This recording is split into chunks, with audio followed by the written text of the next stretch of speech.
लालू यादव ने अपनी प्रतिष्ठा लगा दी कि पप्पू यादव को नहीं देना है। कि पप्पू यादव जीते तो मैं तो मानता हूं कि पूर्णिया में निर्दलीय सही पप्पू यादव की जीत, लालू यादव की हार है। बाहुबलियों की धूम होगी सर इस चीज़ पे थोड़ा सा नजर। वही कहा कि एक और शंकर सिंह होंगे और दूसरी ओर अवधेश मंडल खुद लड़ें जो बीमा भारती के हस्बैंड हैं। पप्पू यादव क्या चाहेंगे इस उपचुनाव में? उन्हीं के क्षेत्र में ये पहला उपचुनाव होगा और बीमा भारती से ही उनका मुकाबला था ना। तो जब राजद ने पप्पू यादव को अपनी कोई कोर कसर नहीं छोड़ी कि भाई पप्पू यादव नहीं जीते, तो क्या पप्पू यादव चाहेंगे कि बीमा भारती जीत जाएं या उनके हस्बैंड जीत जाएं? नमस्कार, बिहार तक देख रहे हैं आप। मैं हूं आपके साथ अनिकेत कुमार। देखिए, बिहार में रुपौली विधानसभा की सीट पर उपचुनाव होने जा रहा है और 10 तारीख को चुनाव होने वाले, और एनडीए के तरफ से उम्मीदवार का ऐलान भी कर दिया गया है। कलाधर प्रसाद मंडल जो है वो जेडीयू के उम्मीदवार होंगे।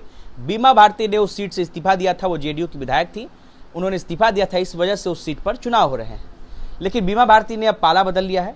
अब हम बातचीत करेंगे। सर, रुपौली में 10 जुलाई को चुनाव है। अगर हम दिन के हिसाब से देखें तो मात्र 20-22 दिन बचे हैं, लेकिन अभी तक महागठबंधन की तरफ से जो है वो उम्मीदवार का ऐलान नहीं किया गया। क्या कुछ चल रहा है उस सीट पर, जानकारी दीजिए सर। नहीं, देखिए, अभी तो ठीक ही आपने कहा कि बीमा भारती के इस्तीफे से वो सीट खाली हुई थी। तब बीमा भारती जदयू में थी और पाला बदला उन्होंने, तो असेंबली से इस्तीफा दिया और राजद की कैंडिडेट बनी पूर्णिया से। लोकसभा के चुनाव में पूर्णिया एक बड़ा दिलचस्प मुकाबले वाली सीट रही कि वहाँ पप्पू यादव ने चुनाव के पहले अपनी पार्टी जनाधिकार पार्टी का कांग्रेस में विलय किया और नीतीश जी ने तो उनकी पार्टी थी वहाँ, संतोष कुशवाहा सिटिंग थे, पूरी प्रतिष्ठा लगी थी। लालू यादव ने अपनी प्रतिष्ठा लगा दी कि पप्पू यादव को नहीं देना है।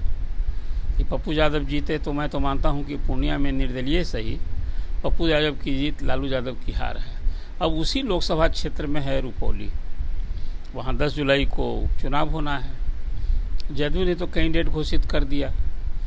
पहले बीमा भारती विधायक थी, कई बार हुई थी वहाँ से। कलाधर मंडल जो पिछले चुनाव में निर्दलीय उम्मीदवार थे, उनको कैंडिडेट बना दिया है। एक और वहाँ दिलचस्प डेवलपमेंट हुआ कि शंकर सिंह, उस इलाके, देखिए वो गंगौता बहुल क्षेत्र है पूर्णिया जिले में, बीमा भारती भी उसी समाज से आती हैं और वहाँ शंकर सिंह भी उनकी बाहुबली छवि है। और फरवरी 2005 के चुनाव में वो वहाँ से विजयी हुए थे। उस इलाके में अब तो जो लग रहा है कि कहीं ना कहीं बाहुबलियों की धूम होगी। पिछले चुनाव में जब हम देख रहे थे उस बाहुबलियों की धूम होगी सर इस चीज़ पे थोड़ा सा नजर। वही कहा कि एक और शंकर सिंह होंगे और दूसरी ओर अवधेश मंडल खुद लड़ें जो बीमा भारती के हस्बैंड हैं, या बीमा भारती को टिकट। अभी यही जो देर ये हो रही है कि राजद ने अपना कैंडिडेट घोषित नहीं किया है, तो क्यास लग रहा है कि क्या बीमा भारती चुनाव नहीं लड़ेंगी। हालांकि उन्होंने कहा है कि वो चुनाव लड़ेंगी और यदि पार्टी ने उन्हें टिकट नहीं दिया तब उनके पति अवधेश मंडल निर्दलीय चुनाव लड़ेंगे।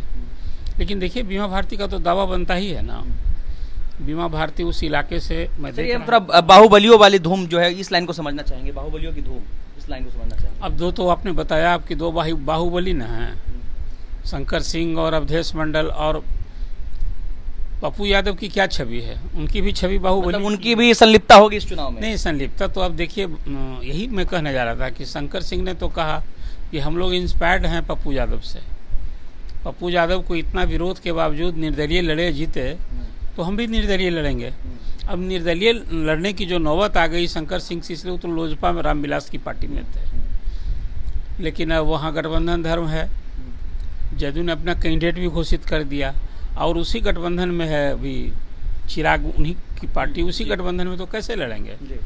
तो उन्होंने इस्तीफा कर दिया और कहा कि भाई हम चुनाव लड़ेंगे। तो जब पप्पू यादव क्या चाहेंगे इस उपचुनाव में? उन्हीं के क्षेत्र में ये पहला उपचुनाव होगा और बीमा भारती से ही उनका मुकाबला था ना। तो जब राजद ने पप्पू यादव को अपनी कोई कोर कसर नहीं छोड़ी कि भाई पप्पू यादव नहीं जीते, तो क्या पप्पू यादव चाहेंगे कि बीमा भारती जीत जाएं या उनके हस्बैंड जीत जाएं? तो वो शंकर सिंह को मतलब इनडायरेक्ट सपोर्ट कर सकते हैं। नेचुरल, यही मैं कह रहा था। तो वहाँ शंकर सिंह, पप्पू यादव और फिर अवधेश मंडल, तो बाहुबलियों की धूम की जो बात मैंने की, मतलब ये चुनाव कुल मिलाकर के जो एक विधानसभा सीट का उपचुनाव है, ये एकदम इंटरेस्टिंग होने वाला है। यही कह रहा था कि बड़ा दिलचस्प हो गया। अब उसमें देख रहा था मैं ये कि देखिए बीमा भारती की उस इलाके में भी अहमियत है। पिछले चुनाव में बीमा भारती को 64,324 वोट मिले थे और शंकर सिंह को मिला था 44,994 वोट। और वहाँ एक और हैं कैंडिडेट, उनको मिला था, मंडल हैं विकास चंद्र मंडल, उनको एक चतुष्कोणीय मुकाबला था। और एक कलाधर मंडल जिनको इस बार कैंडिडेट बनाया है, उनको 6,197 वोट मिले थे।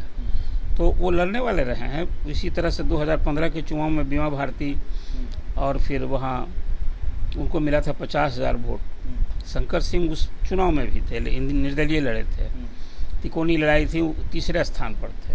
2010 के चुनाव में तो सीधी लड़ाई थी एक तरह से कहिए, उसमें बीमा भारती को 64,000 वोट मिले, वो जीती थी। शंकर सिंह उनके मुकाबले में तो 27,000 वोट मिले थे। 5 के चुनाव में उसी तरह से बीमा भारती बड़ा क्लोज कंटेस्ट हुआ था शंकर सिंह से, और 28,000 वोट मिले थे बीमा भारती को, शंकर सिंह को मिले थे 26,000। तो कुल मिलाजुलाकर ये जो आंकड़ा दर्शाता है कि बीमा भारती हर बार बाजी मारती हाँ बाजी मारती रही और वहाँ मुकाबला शंकर सिंह से ही होता रहा है। इस चुनाव में, उपचुनाव में फिर वही देखने को मिलेगा। अब रही बात कि 10 जुलाई को उपचुनाव होना है, आपने ठीक ही कहा कि अब बचे कितने दिन हैं। अब राजद ने अभी अपना पत्ता ही नहीं खोला है, कौन बीमा भारती लड़ेगी कि कौन लड़ेगा। इसलिए हालांकि सीपीआई भी ने दावा की है वहाँ, सीपीआई लास्ट टाइम महागठबंधन से तो सीपीआई चुनाव लड़ी थी, वही कह रहे हैं आपसे। तो सीपीआई भी ने दावा किया है कि वो तो सीट उसकी बनती है। सीपीआई के जो राज्य सचिव हैं रामनरेश पांडे, उन्होंने ये बात महागठबंधन के नेताओं को बताया भी, लेकिन अब देखना है कि इसमें सीपीआई ये समझा रहा है कि जो सीट महागठबंधन की तरफ से जो कैंडिडेट का अनाउंसमेंट में देरी किया जा रहा है, उसकी वजह यह है सीपीआई और राजद में तालमेल बिठाने की। महागठबंधन में द्वंद्व है। अब सीपीआई लोकसभा का एक सीट के लिए चुनाव लड़ी और वो कहीं सफल नहीं हुई बेगूसराय, लेकिन वोट अच्छे खासे मिले, अच्छे आए। तो मुकाबला तो वही था ना, मुकाबला तो सीधे बीजेपी और सीपीएम में 2 महागठबंधन के बीच की लड़ाई थी। लेकिन इस बार सीपीएम का खाता खुल गया, माले 2 सीटें जीत गए और सीपीआई को कोई सीट नहीं मिली। सीपीआई एक और सीट मांगती थी लोकसभा के चुनाव में। तो चलिए, इसलिए जो आपने अभी चर्चा की है रुपौली की, अब पहले तो कैंडिडेट जो है महागठबंधन की ओर से कैंडिडेट तो तय हो जाए, तभी मुकाबला आखिर किससे होगा। शंकर सिंह मैदान में आ गए, कलाधर मंडल मैदान में आ गए, 2 नाम तो आ गए हैं सामने, लेकिन महागठबंधन का उम्मीदवार कौन होगा अब यही तय नहीं हुआ है।